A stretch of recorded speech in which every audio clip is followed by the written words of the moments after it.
நண்பர்களுக்கு வணக்கம். இன்னைக்கு வெளிநாட்டு செய்தியில் நம்ம வழக்கம் போல் முக்கிய இடம் பிடிச்சிருக்கிறது ஈரான், இஸ்ரேல், அமெரிக்கா, யுஏஇ, அப்புறம் இந்தியா. சரி, இந்தியா வந்து வெளிநாடா அப்படின்னு கேட்கக்கூடாது. இந்த மொத்த உலக செய்திகளில் இந்தியாவும் இதில் வந்து ஒரு சின்னதாக ஒரு இது இருக்குது. என்னென்னா, இஸ்ரேல் என்ன பண்ணுறாங்க, ஐயோ காப்பாற்றுங்க அப்படின்னு சொல்லி அலறாங்க. அது ஏன் அலறாங்க என்னங்கிறத அந்த டீட்டெயில். அது போக வந்து யுஏஇ, நம்ம வந்து துபாய் அப்படின்னு எல்லாருக்கும் தெரியும், அபுதாபி, துபாய். அதில் வந்து அவங்க வந்து சனி பிடிச்சி ஆட்ட ஆரம்பிக்குது அப்படின்னு சொல்லி சொல்கிறாங்க. அதுக்கு என்ன காரணம் அப்படின்னு பேச போகிறோம்.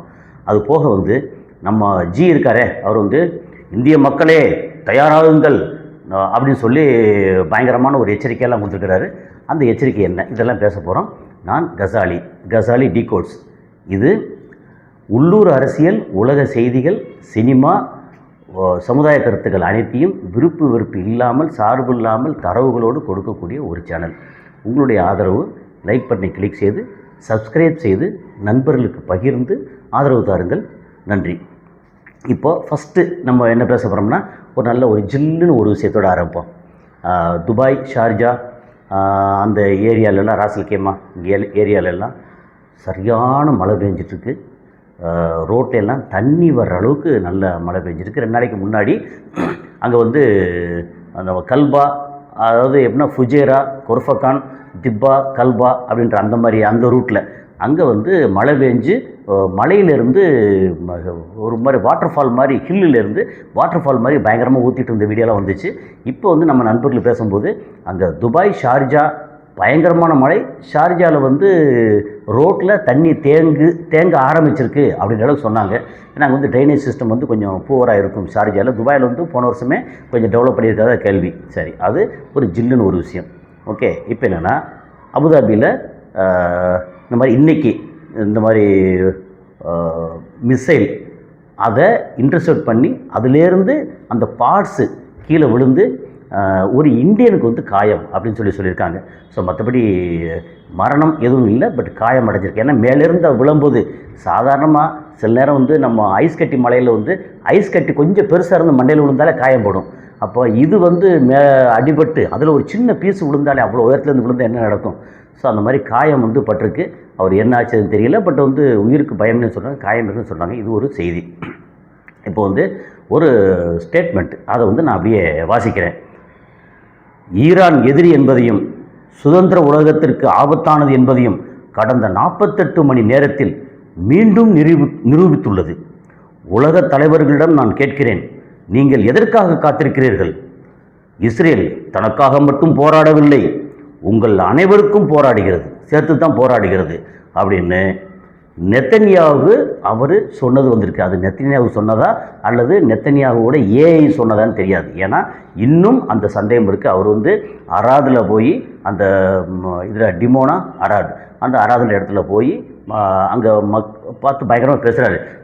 இங்கே வந்து ஒரு காமன் பீப்புள், அந்த மக்கள் இருக்க இடத்துல வந்து அடிச்சிருக்காங்க, இங்கே பாருங்கள் இவ்வளோ டேமேஜாக இருக்குது. அது போக இதில் ஜெருசலத்தில் ஒரு முக்கியமான 3 பேருக்குமான புனிதமான இடம் இருக்குது, அது பக்கத்தில் அடிச்சிருக்காங்க, அவங்க எங்கே வேணாலும் அடிப்பாங்க, ஈரான் வந்து பயங்கர மோசமான பார்பேரியன்ஸ் அப்படின்னு சொல்கிறாரு. நீ வந்து காசாவில் வந்து எவ்வளோ குழந்தைகளையும், ஒரு 25,000 குழந்தைகள், ஒரு 20,000க்கு மேலே பெண்கள் அப்படின்னு ஒரு 45-50,000 குழந்தைகளும் பெண்களும் அடிக்கும்போது உனக்கு வந்து பொதுமக்களாக தெரியல, அது வந்து மனுஷங்களாக தெரியல. ஆனால் நீ வந்து இங்கே அடித்த உடனே லப்பன்னு கத்திட்டு, இங்கே பாருங்கள் இன்னும் எதுக்காக இருக்கீங்க, இங்கே வந்து 4000 கிலோமீட்டர் இந்த பக்கம் டியோகோ கார்சியாவில் இந்திய பெருங்கடலில் இருக்கக்கூடிய ஒரு தீவு, அதை வந்து அடிச்சிட்டாங்க 4000 கிலோமீட்ரு. ஈரான் வந்து அந்த பக்கம் அடித்தாங்கன்னா ஃப்ரான்ஸு, ஜெர்மனி, இட்டாலி, அப்புறம் ஒரு பார்ட் ஆஃப் யூகே இதெல்லாம் கவர் ஆகும். உடனே ஓடிவாங்க, சேர்ந்து வந்து நம்ம ரோரிங் லயன் அப்படின்னு அந்த இதில் வந்து சேர்ந்து ஈரானை வந்து பஸ்மமாக்குவோம், ஒன்றுமில்லாமல் ஆக்குவோம் அப்படின்னு பயங்கரமாக வந்து பேசியிருக்காரு. உனக்கு வந்து கொஞ்சமாவது மனச்சாட்சி இருக்கா? அதாவது இப்போது காசா ஒரு பக்கம் அடித்தது ஒரு பக்கம் இருக்கட்டும், இப்போது இந்த பேச்சுவார்த்தையில் இருக்கும்போது பிப்ரவரி 23ஆம் தேதியிலிருந்து பேச்சுவார்த்தையில் அமெரிக்காவோட பேச்சுவார்த்தையில் இருக்கும்போது 28ஆம் தேதி திடுதுப்புன்னு சொல்லாமல் காலங்காத்தால் வந்து இங்கே இருக்கிற தலைவர்களை பூரா அடிச்சு, சரி தலைவர் அடித்தேன், பள்ளி குழந்தைகள் என்ன பண்ணுச்சு, 168 பள்ளி குழந்தைகள் ஒரு பிஞ்சு மனம் மாறாத ஸ்கூல் யூனிஃபார்மில் சந்தோஷமாக அங்கே ஸ்கூலுக்கு போயிருந்த குழந்தைகள், அவங்க என்ன பாவம் பண்ணாங்க? அதெல்லாம் உனக்கு வந்து உயிராக தெரியல. அதெல்லாம் வந்து உங்கள் இஸ்ரேலில் வந்து யூதர்களோட உயிர்னா உயிர், மற்றவங்களோட உயிர்னா நீ என்ன நினச்சில பேசிட்டு வந்து. இது வந்து உண்மையிலேயே அந்த ஆள் வந்து இன்னும் உயிரோடு இருக்கானா இல்லையான்னு தெரியல. நெதன்யாகுன்ற ஒரு அரக்கன், ஒரு உலகத்தின் ஈவில் சைத்தான், அந்த ஆள் இன்னும் உயிரோடு இருக்கானு தெரியலை. ஆனால் இப்போ பேசுகிறது வந்து அந்த ஆள் தானா அல்லது பழைய வீடியோ அதெல்லாம் போட்டு ஏஐயில் பண்ணுறாங்களா அப்படின்னு இன்னும் டவுட் இருக்குது. அது இருக்கட்டும், அவன் செத்தாலும் சரி இருந்தாலும் சரி, அது பிரச்சனை இல்லை. ஆனால் இப்படி ஒரு கேவலமான பிறப்பு, இப்படி ஒரு ஜந்து என்னன்னா லபோ லபோ லபோன்னு அடிக்கிறாங்க. அது போக பார்த்தீங்கன்னா அங்கே வந்து சில ஊடகங்கள்லாம் மீடியாக்கள் அங்கே போய் ஒரு லேடி வந்து பேசுகிறாங்க, இந்த இடத்த பூரா அடிச்சிருக்காங்க, இங்கே பாருங்க இங்கே பாருங்க இங்கே பாருங்க, இங்கெல்லாம் அடிச்சிருக்காங்க, இங்கெல்லாம் பொதுமக்கள் வாழ்கிற இடம், இப்படியாக்கும் அப்படியாக்கும் அப்படின்னு சொல்லு. நீ வந்து நினச்சா ஆட்களை வந்து உனக்கு தேவைப்படுற மீடியாக்களை மட்டும் உள்ளே விட்டு இங்கே பாருங்கள் பொதுமக்கள் அடிக்கிறாங்க, ஈரான் ரொம்ப மோசம், ஈரான் பார்பேரியன் காட்டாங்க இவங்க அப்படின்னு சொல்லி எல்லாம் பேசுவீங்க. நீங்கள் அடிக்கும் போதெல்லாம் உங்களுக்கு வந்து இழிச்சிச்சு. இப்போ அது வந்து திருப்பி அடிக்கும்போது வலிக்குதோ, அப்போ வலிக்கத்தான் செய்யும். அப்போது நீ அடி வாங்கு. நீ அதாவது உன்னை மாதிரி ஈவில், உன்னை மாதிரி சைத்தான்கள் வந்து செத்து ஒளிஞ்சால் மட்டும்தான் இந்த உலகம் கொஞ்சம் அமைதியாக இருக்கும். அதாவது கொஞ்சம் கொஞ்சமாக எத்தனை அடி அடித்தேன் வந்து அந்த தலைவர்களை, அதாவது ஹிஸ்புல்லா அந்த தலைவர்களை வந்து அங்கே இருக்கும்போது போட்டு பங்கர் பஸ்ட் மாதிரி போட்டு அங்கே தாக்கினேன். இதில் லெபனானில். அப்போ அதெல்லாம் அப்போல்லாம் உனக்கு உயிராக தெரியல. அங்கே வந்து அந்த இருக்க தலைநகரத்தெல்லாம் போட்டு அடின்னு அடித்தேன். அப்போது நீ எல்லாம் சுற்றியே அடிப்ப, மற்றவெல்லாம் அடி வாங்கிட்டே இருக்கணும். அப்போ எல்லாம் வந்து நீ எல்லாம் வந்து பார்த்துக்கிட்டு இருப்பேன். உடனே திருப்பி ஒருத்தர் அடித்த உடனே ஐயோ அடிக்கிறான் கதறுவேன். உன்னை மாதிரி ஒரு ஈனப்பிறவியை வந்து இந்த உலகம் பார்த்ததே இல்லை. உண்மையிலேயே ஒரு மிக கேவலமான ஒரு கொடூரமான ஈவில் அப்படின்னா இந்த நெதன்யாகு. உண்மையிலே அந்த நெதன்யாகு தானா அல்லது நெதன்யாகு பேரில் வந்து யாராவது பண்ணுறாங்களான்னு தெரியாது. ஆனால் அந்த சொல்கிற அந்த வார்த்தைகள்லாம் இப்படி ஒரு கேவலமான ஒரு வார்த்தை அப்படின்னு மாதிரி இருக்குது. இதெல்லாம் ஒரு ஸ்டேட்மெண்ட்டு. உடனே மக்களை கூப்பிடுவேன். சரி 28ஆம் தேதி அடிச்சியே, அப்போ வந்து இந்த யூகே, ஃப்ரான்ஸு, ஜெர்மனி, இத்தாலி இவங்கெல்லாம் கூப்பிட்டு இந்த மாதிரி அடிக்க போகிறேன்னு கூப்பிட்டு பேசுனியா? நினச்சா நீ சௌரியத்துக்கு அடிப்ப, திருப்பி அடித்த உடனே வலிக்குது. அவங்க வந்து பயங்கரமாக ஈரான் வந்து எந்திரிச்சு வந்துட்டாங்க, ஈரானுக்கு சப்போர்ட்டாக சைனாவும் ரஷ்யாவும் வந்துருச்சு, நம்மளால் ஒன்றுமே செய்ய முடியாது, கதறியா? கதறு. அதாவது ஒன்றை மாதிரி தான் சொல்ல, ஏற்கனவே சொன்னது தான், ஒன்றை மாதிரி வந்து சைத்தான்கள் வந்து இந்த உலகத்தை விட்டே செத்து ஒளிஞ்சால் மட்டும்தான் இந்த உலகத்தில் நிம்மதி. ஒன்றை மாதிரி சைத்தான் அத்தனை பேரும், அது வந்து ஆயிரக்கணக்கான சைத்தான்கள் இருந்தாலும் சரி, அல்லது இஸ்ரேல் வந்து இந்த லட்சக்கணக்கான சைத்தான்கள் இருந்தாலும் சரி, அத்தனை சைத்தான்களும் செத்து ஒழியணும். இது வந்து எப்படின்னா இது ஒரு சார்பாக பேசுகிறது இல்லை. ஏன்னா நீ வந்து அடிக்கும்போது அங்கெல்லாம் அங்கே இருக்கிற அங்கே லோக்கல் மக்கள்லாம் யூதர்கள் என்ன பண்ணாங்க, அவங்க வந்து சாக வேண்டியவங்க தான். எப்படி காசா மக்களை, ஏன் அந்த மக்கள்லாம் மக்கள் இல்லை, அவங்களுக்கு உயிர் இல்லை? இப்படி ஒரு கேவலமான ஒரு பிறவி. அதாவது ஹிட்லர் பண்ணது வந்து கரெக்டுன்னு சொல்லி ஒரு செய்களையும் நிரூபிச்சிட்ருக்கீங்க அப்படிங்கிறதான். அப்புறம் வந்து ஒருத்தர் வந்து முக்கியமாக ஒருத்தர் போட்டிருக்காரு, ட்ரம்ப்பு இன்னும் ஒரு 6 மாதத்தில் ஜெயிலில் இருப்பார்னு போட்டிருக்காங்க. ஏன்னா அந்த ஆள் பண்ணிகிட்ருக்க அராஜகம், அந்த நாட்டில் இருக்கிற வளத்தை பூரா எடுத்து இங்கே இஸ்ரேல் சொன்னாங்கன்னு சொல்லி தன்னுடைய எப்சின் ஃபைலில் தான் பேர் வந்துருச்சே, அதை மறைக்கிறதுக்காக இதெல்லாம் பண்ணிவிட்டு கடைசியில் இவ்வளோ கேவலமாக அங்கே ஒரு ட்ரம்ப்பு. இது வந்து ஒரு முரட்டு பீஸ் அப்படின்னா அது ஒரு முட்டா பீஸு. இந்த மாதிரி வந்து இவங்கெல்லாம் என்ன சொல்கிறது, இப்போ 6 மாதம் ஜெயிலில் இருப்பான்னு சொல்கிறாங்க. ஏன்னா என்ன சொல்கிறாங்க, இதுவரைக்கும் இந்த அமெரிக்க வரலாற்றிலேயே வந்ததில் ஒரு ஒர்ஸ்ட் பிரசிடெண்ட் ட்ரம்ப்பு அப்படின்னு சொல்லி சொல்கிறாங்க. அப்பாஸ் அராக்சி அவர் வந்து எங்கே போய் இப்போது சமீபத்தில் இதில் துருக்கியில் அங்கே ஒரு கான்ஃபரன்ஸில் பேசியிருக்காரு. அது போக நிறையா பேட்டி கொடுக்குறாரு. அப்படி கொடுக்கும்போது என்ன சொல்கிறார் வந்து, நாங்கள் வந்து பேச்சுவார்த்தைக்கு இதெல்லாம் வந்து டிஸ்கஷனுக்கு அமெரிக்காவோட டிஸ்கஷனுக்கு போகவே இல்லை. அவங்க திடீர்னு வந்து ஒரு 5 நாள் எங்களுக்கு மாதிரி போர் நிறுத்தம் பண்ணுறோம் அப்படின்னா அது அவங்க இஷ்டம். நாங்கள் போர் நிறுத்தத்துக்கு ஒத்துக்கவே இல்லை. அவங்க எதுக்கு போர் நிறுத்தம் சொல்கிறாங்க, கையில் இஸ்ரேலில், அதுக்கப்புறம் வந்து மற்ற UAE, Saudi Arabia, Kuwait, Bahrain, அதுக்கப்புறம் வந்து ஜோர்டானு, ஈராக்கு இருக்கிற அவங்க நிலைகள் எல்லாத்துலேயும் வந்து ஆயுதங்கள்லாம் குறைஞ்சி போச்சு. அதை கொண்டு போய் சேர்க்க முடியல.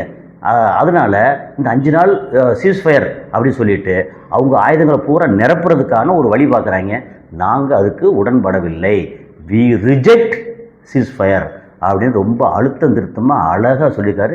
அப்புறம் எந்த கேள்வி என்ன கேட்டாலும் சரி, ஒரு லேடியெல்லாம் வந்து கேட்குறாங்க, இந்த மாதிரி அவங்க சீஸ்ஃபயர் இதெல்லாம் போட்டு நிறுத்தணும்னு சொல்லும்போது நீங்கள் நிறுத்த முடியாதுன்னு சொன்னால் என்ன அர்த்தம், அப்போ நீங்கள் வந்து மக்களுக்கு பொதுமக்களுக்கு எதிராக இருக்கீங்களா அப்படின்னா, சரி இந்த கேள்வியை வந்து நீங்கள் எங்களை இப்போ பார்த்து கேட்குறீங்கல்ல, இந்த கேள்வியை பிப்ரவரி 28 அடித்தாங்கல்ல, அன்றைக்கி ஏன் நீங்கள் கேட்கல? இதுக்கு முன்னாடி காசாவில் வந்து அத்தனை மக்களை கொன்று குவிச்சாங்கல்ல, அன்றைக்கி ஏன் கேட்கல? எங்களை கேட்குறதுக்கு முன்னாடி நீங்கள் வந்து இஸ்ரேலையும் அமெரிக்காவையும் கேளுங்க, அவங்க என்னென்னலாம் பண்ணியிருக்காங்கன்னு. அப்புறம் ஹர்மோஸு, இப்போ ஹர்மோஸில் வந்து ஒன்று அதை அடைக்கிறோம் அப்படின்னு சொன்னோன்னா லபலபன்னு கத்திட்டு வர்றீங்க. அப்புறம் வந்து கார்க் ஐலாண்டில் அங்கே வந்து அங்கே இருக்கிற இதை வந்து இராணுவ தளங்கள்லாம் போட்டு எங்களுடைய கார்க் ஐலாண்டில் நீங்கள் போட்டு இப்போ அடிக்கிறீங்க. அப்புறம் இஸ்ரேல் வந்து திடீர்னு எங்களோட கேஸ் ஃபீல்டில் அடிக்கிறாங்க. அப்போ நாங்கள் சும்மா இருப்போமா? ஒரே ஒரு விஷயந்தான், இந்த மொத்த ரீஜன்லேயும் வந்து எரிஞ்சு சாம்பலானாலும் பரவாயில்ல, எங்களுக்கு தேவை நீதி நியாயம். இந்த நீதியும் நியாயமும் எனக்கு இங்கே கிடைக்கணும் அப்படின்னா அமெரிக்கா இந்த இடத்தை விட்டு மொத்தத்துக்கு காலியாகணும், இஸ்ரேல் வாழை சுருட்டிக்கிட்டு பொத்திக்கிட்டு இருக்கணும். அப்படி இருந்தால் மட்டும்தான் எங்களுக்கு நீதி கிடைக்கும். அதுதான் இதுக்கான சொல்யூஷன். அது வரைக்கும் சும்மா 5 நாள் சீஸ்ஃபயர் பண்ணுறேன் இது பண்ணுறேன்னா ஒத்து வராத ஒன்று. ரொம்ப அழகாக அந்த கொடுத்துருக்க பேட்டியெல்லாம் ரொம்ப சூப்பர் பேட்டி. அது போக அந்த டிமோனா தான், டிமோனான்ற இடத்துல அங்கே பார்த்தீங்கன்னா அது அதை அடிப்பட்ட இடத்தெல்லாம் காமிக்கிறாங்க.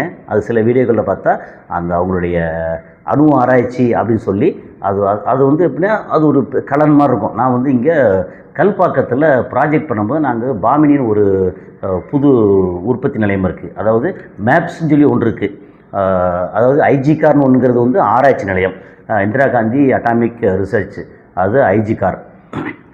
இன்னொன்று மேப்ஸ் அப்படிங்கிறது மெட்ராஸ் பவர் பிளான்ட்டுன்னு சொல்லி அது மேப்ஸு. அது இல்லாமல் பாவனின்னு சொல்லி புதுசாக பவர் ப்ரொடக்ஷனுக்கு ஆரம்பித்தேன், பாவனி 1 பாவனி 2 அப்படின்னு. அதுக்குள்ள கன்ஸ்ட்ரக்ஷன் டைமில் நான் வந்து உள்ளே போய் பார்த்துருக்கேன். அது வந்து ஒரு சின்னதாக ஒரு கலன் தான், ஒரு ரூம் சைஸ் தான்.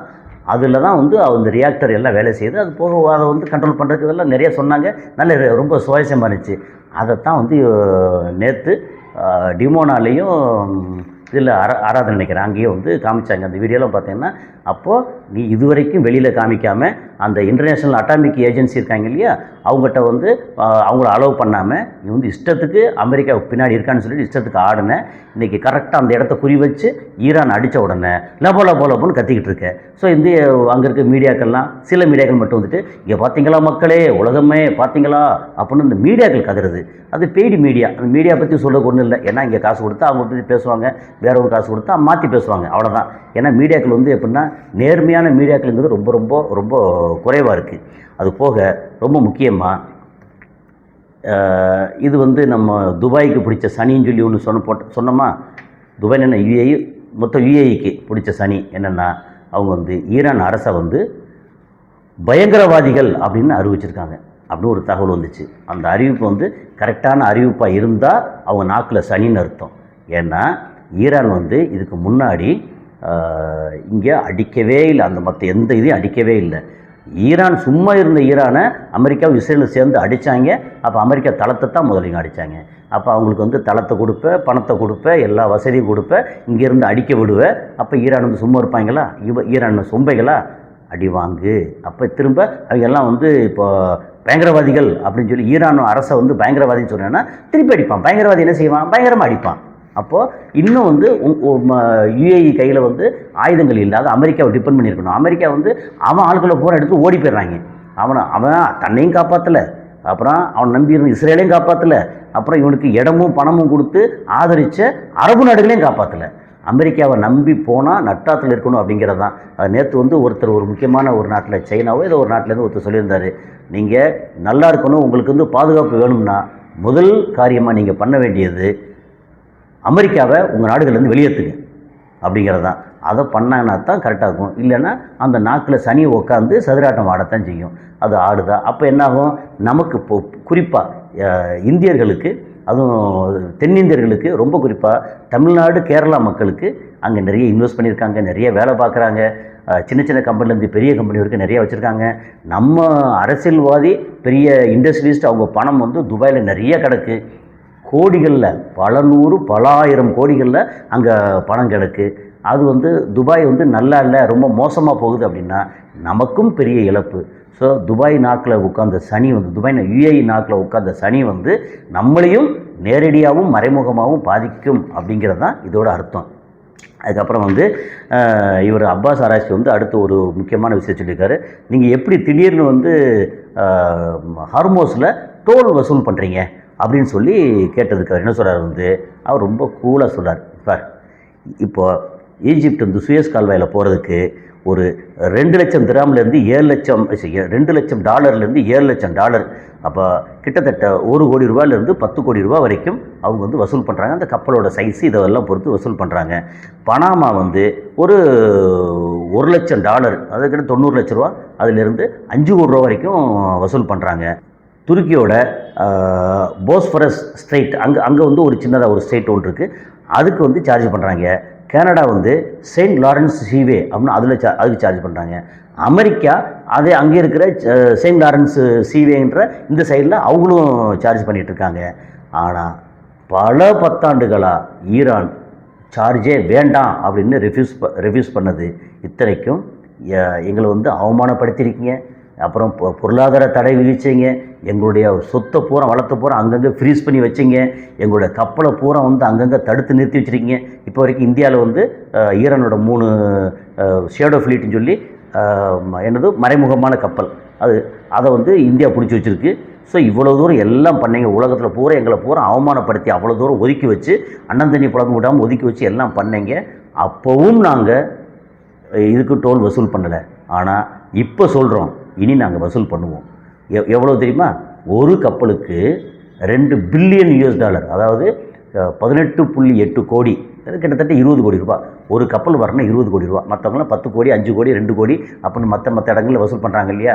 எங்களுக்கு இங்கே வந்து நீ எண்ணெய் ஏற்றிட்டு வந்து போனாலும் சரி, பொருட்கள் வந்து போனாலும் சரி, அதுக்கேற்ற மாதிரி $2 பில்லியன், அதாவது கிட்டத்தட்ட 20 கோடி ரூபா நாங்கள் வசூல் பண்ண போகிறோம் அப்படின்னு சொல்லியிருக்காரு. சரி, இறுதியாக வந்து நம்ம சொல்கிறது, நம்ம மோடி என்ன சொல்கிறாரு, இந்த மாதிரி COVID-19 நீங்கள் வந்து 2020, 2021 பயங்கரமாக இருந்துச்சு, ஊரடங்கு எல்லாம் வந்துச்சு, யாரும் வெளியே போக முடியாது, 5 அடி தூரம் அங்கே நிற்கணும் அப்படின்னு பயங்கரமாக போட்டாங்க. முதல்ல வந்த கோவிட் வந்து பெருசாக அஃபெக்ட் பண்ணலை. ஆனால் 2வது வந்த கோவிட் வந்து டெல்டா கொரோனா வைரஸ் வந்து பயங்கர மோசமாக அஃபெக்ட் பண்ணிச்சு. அப்போ என்ன சொன்னாங்க, மருந்து மாத்திரைலாம் அப்புறம் இந்த கை தட்டுங்க, விளக்கேற்றி வைங்க, அப்புறம் தட்டு இருக்குல்ல, பெரிய பெரிய தட்டு, அதை வச்சு தட்டுங்க அப்படின்னு முட்டாள்தனமான விஷயங்களை முன்னெடுத்து அதை பூரா இந்தியா முழுக்க எல்லாம் தட்டுன்னு தட்டிகிட்டு இருந்தாங்க. உலகமே பார்த்து சிரிக்கிற அளவுக்கு எல்லாம் பண்ணிகிட்டு இருந்தாங்க. இப்போ என்ன சொல்கிறார் அந்த வந்து என்ன சொல்கிறாரு, நீங்கள் வந்து COVID-19 இருக்கும்போது எப்படி இருந்தோமோ அது மாதிரி இப்போ சிச்சுவேஷன் வந்து மோசமாக இருக்குது, அதனால் அதுக்கெல்லாம் இந்திய மக்களே தயாராகுங்கள். அப்போ என்ன அர்த்தம்னா, நமக்கு கேஸ் தட்டுப்பாடு இன்னும் வரப்போகுது, பெட்ரோல் டீசல் விலை தட்டுப்பாடு வரப்போகுது. அது போக இப்போ பில்டிங்கில் கன்ஸ்ட்ரக்ஷன் பண்ணுறதா இருந்தால் பிவிசி பைப்பு, நம்ம சேரு, காரில் வந்து நிறைய பிளாஸ்டிக் இல்லாத பிளாஸ்டிக்கை உபயோகப்படுத்தாத ஒரு பொருளும் கிடையாது. நமக்கு வந்து பிளாஸ்டிக் வந்து நம்ம வாழ்க்கையோட அவ்வளோ நிறைஞ்சிருக்கு. ஸோ அந்த பிளாஸ்டிக்கு எல்லாமே காஸ்ட்லியாக போகுது, கிடைக்காத அளவுக்கு ஆக போகுது. அதனால் நீங்கள் வந்து கொரோனா பீரியடில் எப்படி இருந்தீங்களோ அது மாதிரி தயாராங்க அப்படின்னு சொல்லி இப்போ சொல்லிகிட்ருக்கிறாரு. இவர் எப்படியும் இவர் வந்து ப்ரோ அமெரிக்கனா, ப்ரோ இஸ்ரேலா அப்படி இருந்ததுனால எப்படியும் வந்து ஈரான் வந்து நமக்கு ஆப்பு வைக்க போகிறாங்களா, ஏன்னா ஈரான் கை ஓங்கிருச்சு, அது தெரிஞ்சுக்கிட்டு சொல்கிறாரா என்னன்னு தெரியலை. இவர் வந்து வாயை திறந்தா பொய். இவர் என்ன சொல்கிறது, நம்மளோட பிரதமர், இவர் வழி இல்லை, நம்ம வந்து சகிச்சுக்கிட்டு தான் ஆகணும். ஆனால் அவங்க பண்ணுற தப்புக்கு வந்து நம்ம இந்திய மக்கள் அத்தனை பேரும் சேர்ந்து தண்டனை அனுபவிக்கிற மாதிரி இருக்குது. சரி, என்ன நடக்குதுன்னு பார்ப்போம். அடுத்த காண்டு சந்திப்போம். நன்றி.